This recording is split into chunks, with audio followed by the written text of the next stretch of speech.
Covering news where you live. This is 5 News. Well, thank you for joining us here for the latest news and weather where you live. I'm Joe Ellison. And I'm Tiffany Lee. Let's get you caught up on what's going on in our area. The bell-to-bell no-sell bill is now one step closer to becoming law in Arkansas.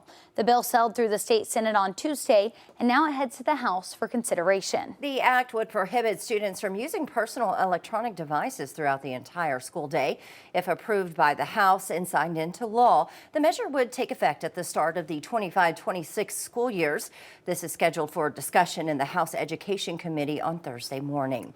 Meanwhile, another highly debated bill is whether public schools in Arkansas should be required to show what has become a controversial video about pregnancy. The plan is to show the Meet Baby Olivia video to students as young as 5th grade. It's a 3-minute video created by an anti-abortion group called Live Action. It shows an animated fetus growing over time. On Tuesday, a bill to require it passed the Republican-dominated committee, but not before debate over its educational value.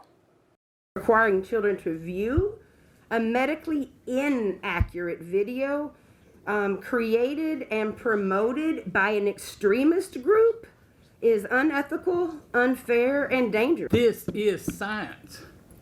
This is education. And this is what we need to put back in schools. Well, the video references the advocacy group. It would be removed. If it passes, it could go before the full House again on Thursday. Well, it's been more than 8 months since a string of tornadoes hit Benton County. One community in Rogers has residents with significant repairs needed to roofs and windows. The Property Owners Association is in charge of maintaining the outside of these homes. One woman says she's dealing with a hole in her roof and having to worry about when it rains. My flashlight, I keep a ladder upstairs in one of the bathrooms so that I can look at the insulation in the ceiling to see if there's any leakage coming down. Some in the community say after a lot of back and forth with the POA, they're still not sure when things will get fixed. We reached out to the POA president, who couldn't comment because of ongoing litigation, they say, with State Farm. His company says that they wouldn't pay them enough money to fix all the residents' roofs, so they're taking legal action. State Farm also saying they could not comment about a matter that's in litigation. All right, let's check in with Stephen for a look at that forecast. We're hoping for more sunshine. Unfortunately, not going to see much for today. Lots of cloud coverage going to be all across northwest Arkansas in the River Valley. Daytime highs only going to climb up to the upper 50s for today. Across the River Valley, we'll see those temperatures eventually climbing up just into the low 60s. Our one saving grace is going to be is that we have some strong winds coming up from the south today. That's going to try to boost temperatures by the time we get to this afternoon. Really a dreary day today with multiple chances for some scattered showers throughout the day due to the extra cloud coverage. Now, by the time we're waking up for tomorrow, we could have another morning with some fog out there, but also going to see those afternoon highs be a little bit warmer for our Thursday before this active pattern continues to change the temperatures pretty much every day the rest of this week. Again, we're warmer going into our Thursday, cooling down for Friday before warming up into the start of the weekend. And then another cold front finally passes through by the time we get to Saturday night, going into Sunday, and it's going to drastically drop those temperatures from the low 70s on Saturday to the low 50s by the time we get to Sunday,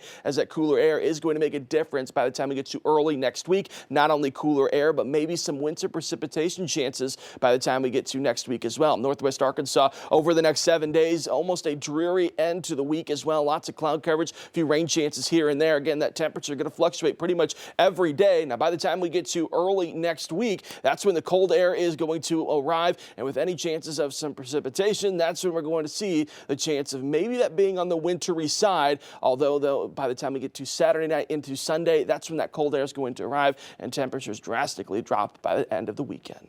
All right, thanks for that, Stephen. Well, Rogers High School recently announcing that Mountie Arena will no longer be the name of its basketball arena. It'll now be known as the Dr. Marlon Berry Arena in honor of the former superintendent who passed away.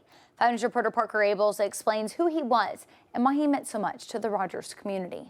Friday night, the Roger Mounties Basketball Arena got a new name, honoring the superintendent who helped make the arena possible, Dr. Marlon Berry. His daughter Rachel Payne knows her dad would have been honored.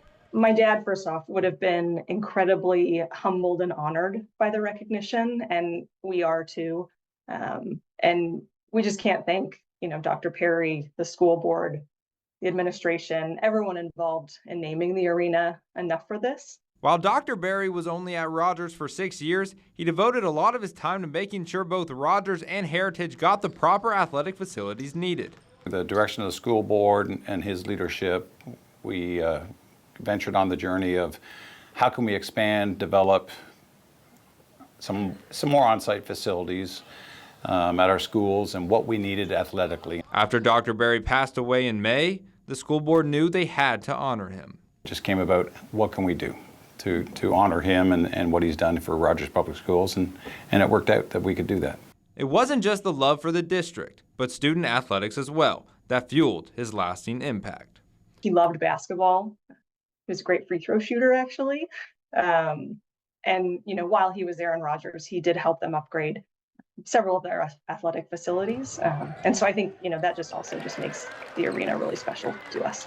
However, while athletics were important to him, his students were always his top priority. He really loved getting into schools and classrooms to see the kids. And, I just think he always had what was best for the students as his top priority. Wanted to do the best he could for our district and our kids and our stakeholders behind the scenes, and he led by example. In Rogers, covering news where you live, Parker Abels, 5 News. Well, thank you for joining us here for the latest news and weather. Catch up with us again tomorrow right here for more. Have a great day.